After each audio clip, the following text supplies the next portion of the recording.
First contact and discovery.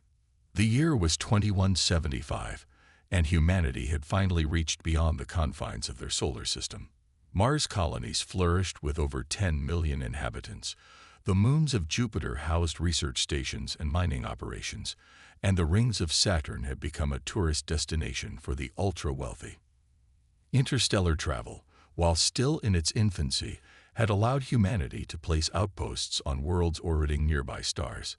Earth itself had changed too. The climate crisis of the previous century had been largely addressed through a combination of technology and global cooperation, and nations had united under the banner of the Earth Confederation. Commander Maya Chen stood on the observation deck of the ECS Pathfinder, Earth's most advanced exploration vessel. She gazed at the holographic display showing their destination, a distant star system called Kepler 438, over 470 light-years from Earth. This wasn't a routine exploratory mission. 6 months ago, the Deep Space Listening Array on Europa had detected something extraordinary, a signal that didn't match any known natural phenomenon. It was deliberate, structured, and unmistakably artificial. "Commander, we're ready to exit translational space," announced Lieutenant Darius Jackson, the ship's pilot. His dark skin contrasted with the blue glow of the navigation console. "Proceed, Lieutenant," Maya replied, her heart racing. After 3 months of faster-than-light travel through translational space, they would soon arrive at their destination. The signal that had drawn them here had grown stronger and more urgent during their journey, and the message it contained, once deciphered by Earth's quantum computers, was chilling. "Help us. We are dying. Last survivors." The Pathfinder shuddered as it emerged into normal space. The view screen adjusted to the sudden influx of light, revealing a star system in turmoil. The central star burned an angry red, its surface roiling with massive flares. The system's fourth planet, once likely habitable, now had a sickly appearance, its atmosphere thin and contaminated. "Life signs?" Maya asked Dr. Eliza Okafor, the ship's xenobiologist. Eliza frowned at her readings.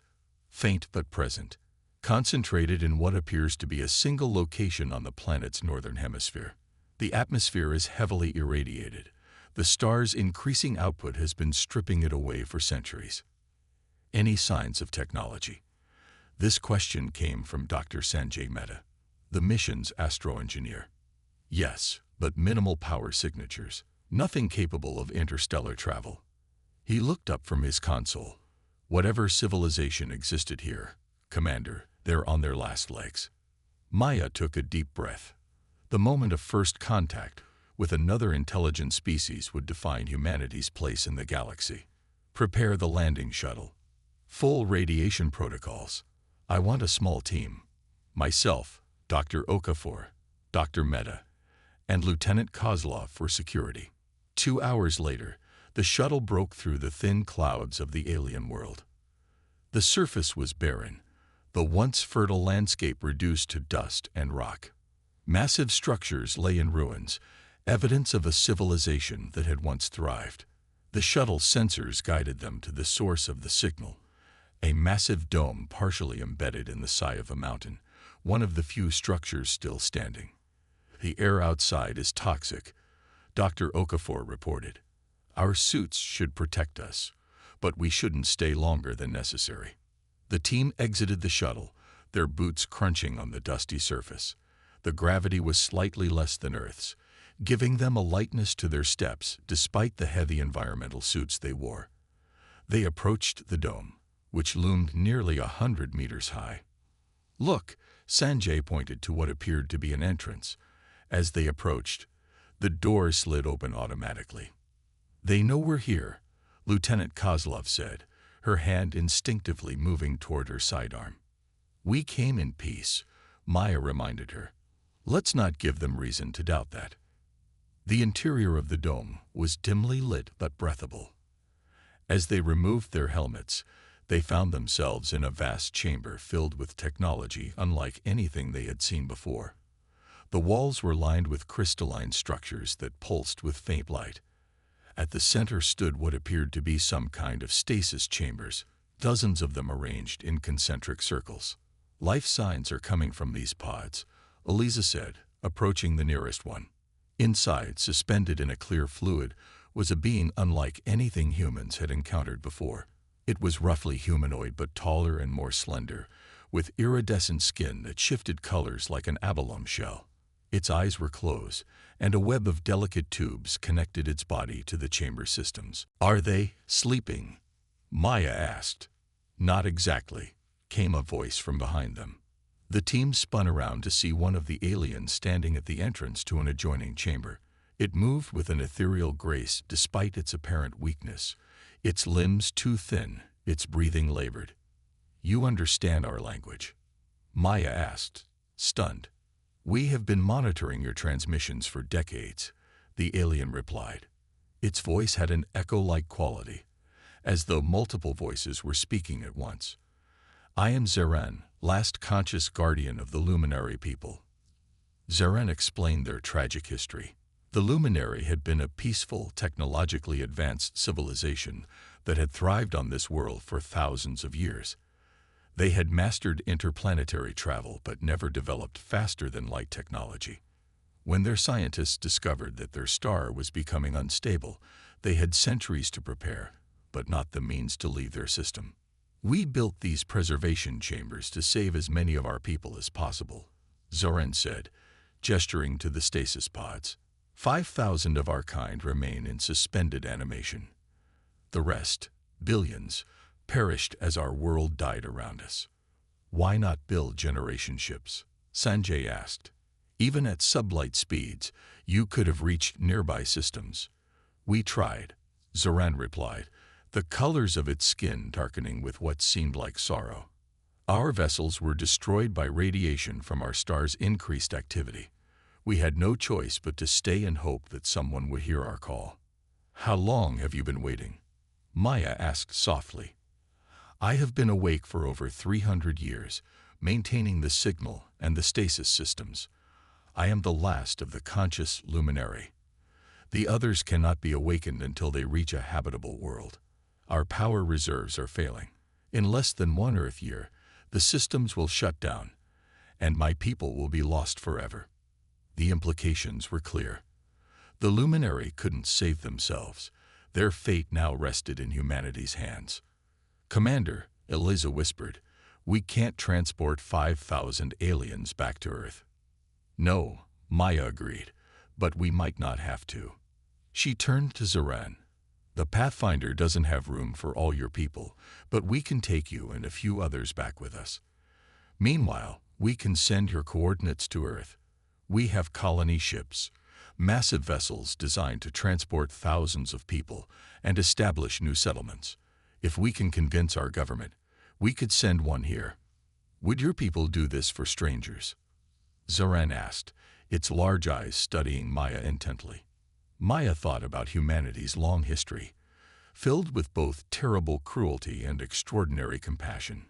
In the past century, humans had nearly destroyed their own world before coming together to save it. They had learned, at great cost, the value of cooperation and empathy. "Yes," she said with certainty, "helping you isn't just the right thing to do. It's an opportunity for humanity to prove that we're worthy of the stars we've begun to explore." Zaren's skin rippled with colors. "Then there is hope. But you must hurry. Time is against us." As Maya and her team returned to the Pathfinder to make their report to Earth, they carried with them not just scientific data and cultural information about the Luminary, but also an immense responsibility. The fate of an entire civilization now rested on humanity's shoulders. Dr. Mehta had already begun calculations on how to adapt a colony ship to transport the stasis pods. Dr. Okafor was studying the luminary biology to ensure their needs could be met, and Maya was preparing her address to the Earth Confederation Council, a speech that would determine whether humanity would rise to this challenge or turn away from it. As the Pathfinder prepared to return to Earth with Zaran and 3 other luminary, who had been awakened from stasis to serve as representatives of their people, Maya looked out at the dying world below. This mission had started as exploration, but had become something far more profound, a test of humanity's compassion, ingenuity, and worthiness to join a broader galactic community. The signal that had brought them here had stopped broadcasting. It had served its purpose. Now, a new message was being sent back to Earth, not a cry for help, but a call to action. Humanity's response would reveal not just the fate of the luminary, but also the true nature of humanity itself. Salvation and new beginnings. The Earth Confederation Council chamber fell silent as the holographic presentation concluded. Maya Chen stood at the podium, Zarin by her side, having just shared the full story of the luminary and their dire situation. The council members' faces displayed a range of emotions: shock, sympathy, concern, and in some cases, skepticism. "What you're proposing, Commander Chen, is unprecedented," said Councillor Adiola Okonkwo, representative of the African Union. "Diverting a colony ship would delay our expansion to Proxima Centauri by years. And the resources required to modify the ship for alien life forms would be substantial," added Councillor Liu from the East Asian Coalition. "Not to mention the ethical implications of introducing an alien species to our sphere of influence." Maya had anticipated these objections. "Councillors, I understand your concerns, but consider this. We have before us not just a humanitarian crisis, but a historic opportunity. The luminary were an advanced civilization when our ancestors were still building the pyramids. Their knowledge in biotechnology, sustainable energy, and material science surpasses our own in many areas." Dr. Mehta stepped forward, projecting schematics onto the central display. "The luminary have already shared designs that could improve our fusion reactors' efficiency by 32%. Their understanding of cellular regeneration could revolutionize our medical technology. This wouldn't just be an act of mercy, it would be a mutually beneficial exchange." Murmurs spread through the chamber as council members considered these points. Maya pressed her advantage. "Moreover, consider the precedent we set today. How we respond to the luminary will define humanity's role in the galaxy for generations to come. Are we explorers and helpers, or merely colonizers thinking only of our own interests?" Duran moved to the podium, its iridescent skin shimmering under the chamber's lights. Though still weakened from centuries of maintaining the survival of its people, the alien's presence commanded attention. "I come before you not just as a supplicant, but as an envoy of cooperation." Zaren's melodic voice resonated throughout the chamber. "My people do not seek charity. We offer partnership. The luminary and humans are different in form, but similar in spirit, curious, resilient, and capable of great compassion. Together, we could achieve wonders neither of our species could accomplish alone." The debate continued for days. Public opinion was divided, with some fearing the unknown consequences of bringing aliens to Earth's colonies, while others were inspired by the chance to save an entire civilization. Scientists and ethicists appeared on news programs arguing both sides. Religious leaders contemplated the theological implications of intelligent alien life. Meanwhile, time was running out for the luminary in stasis. The power systems maintaining their suspended animation were failing faster than initially calculated.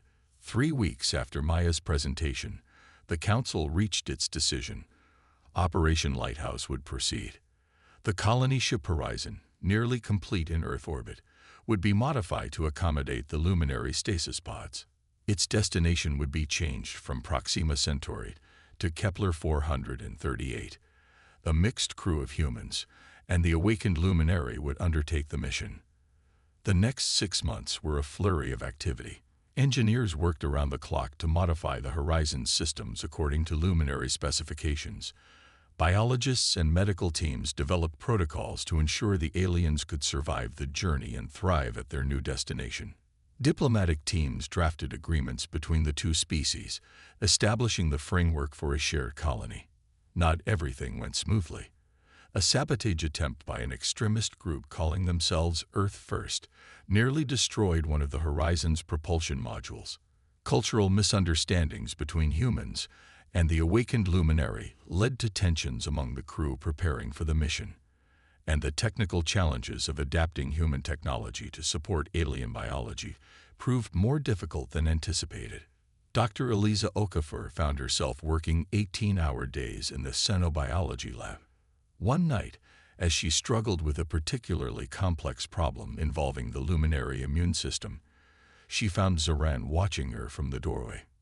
"You should rest, Doctor," the alien said. The laser rubbed her tired eyes. "There's too much at stake. If we get this wrong, your people could wake up to find their bodies rejecting the new environment we create for them." Zoran glided into the room, its movements more fluid now that it had adjusted to Earth's gravity. "May I show you something?" Without waiting for a response, it placed a crystalline object on the lab table. The crystal illuminated, projecting a three-dimensional image of what appeared to be a cellular structure. "This is from our archives," Zoran explained. "Our ancestors faced a similar challenge when adapting to changes in our world's atmosphere thousands of years ago. Perhaps their solution might inform yours." Together, human and alien worked through the night, combining Earth science with luminary knowledge. By morning, they had solved the immunological puzzle that had been eluding Eliza for weeks. This scene was repeated across the project. Human ingenuity complementing luminary wisdom, creating solutions neither could have developed alone.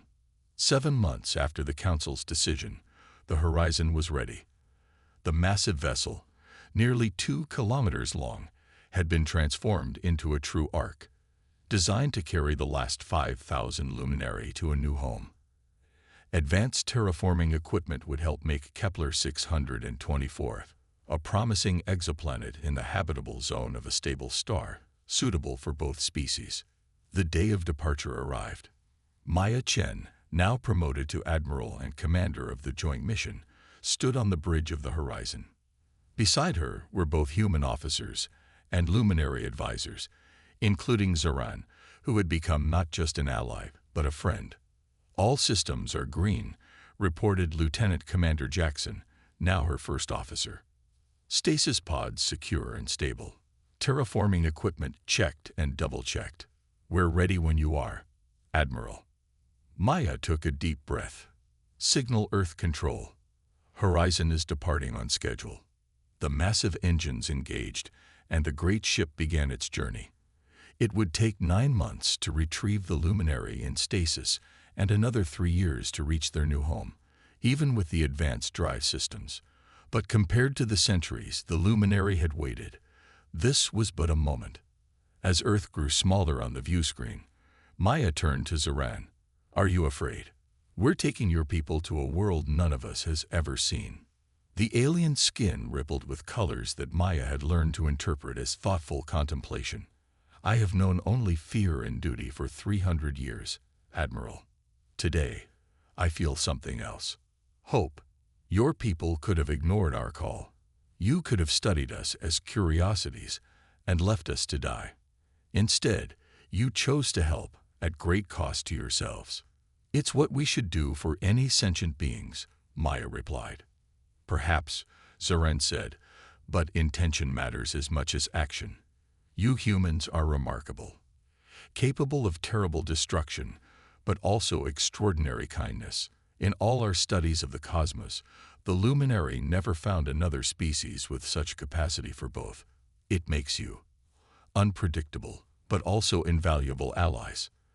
The retrieval operation at the luminary homeworld was precarious. Radiation levels had increased since the Pathfinder's first visit, and the power systems maintaining the stasis pods were days away from total failure.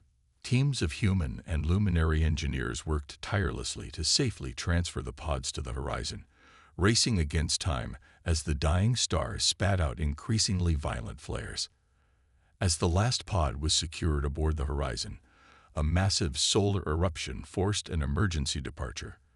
The ship escaped just as the protective dome that had sheltered the luminary for centuries collapsed under the onslaught of radiation and debris. 3 years later, the Horizon entered orbit around Kepler 624. Initial probes confirmed it was suitable for terraforming. It had liquid water, a nitrogen-oxygen atmosphere that needed only minor adjustment, and no dangerous indigenous life forms. The planet was named Nova Lumina, a new light for two species seeking a fresh start. The awakening of the luminary was gradual. Medical teams monitored each group carefully as they emerged from stasis, many having been unconscious for over 3 centuries. The joy and wonder on their faces as they learned of their rescue brought tears to even the most stoic human crew members. 2 decades after Operation Lighthouse began, Nova Lumina had become home to a thriving colony of both humans and luminary. The initial settlement had grown into a city that blended the architectural styles and technologies of both species. Research centers made breakthroughs in medicine, physics, and environmental science that benefited Earth and its colonies as well as the luminary. Admiral Maya Chen, now gray-haired but still commanding the respect of all who met her, stood with Zaran on a hilltop overlooking the city. Children from both species played together in a park below, their laughter carrying on the warm breeze. "Did you ever imagine this would be possible?" Maya asked. Zaran's skin glowed with the soft blues and purples the humans had learned signify contentment. "In my darkest hours, guarding the last of my kind, I dreamed of survival. But this is beyond survival. It is prosperity. It is friendship between worlds." "We've learned so much from each other," Maya said. "When we first found your signal, we thought we were coming to save you. We didn't realize how much you would save us from our own limitations." In the years following the luminary rescue, humanity's approach to space exploration had transformed. The Earth Confederation had established protocols for responding to distress signals and encountering new species. The successful integration of humans and luminary had shown that different forms of intelligent life could not only coexist, but thrive together. As the 2 old friends watched the sunset on Nova Lumina, a new world for an ancient people, saved by a young, ambitious species, they reflected on the journey that had brought them here. It had begun with a desperate plea broadcast into the void, a shot in the dark with no guarantee of response. It had been answered by humans who chose compassion over fear, cooperation over isolation. The story of the luminary rescue became legend in human space, a reminder that the true measure of a civilization was not its technology or territory, but its capacity for empathy. And on countless worlds across the galaxy, other species observed and took note. Humanity had proven itself worthy of the stars.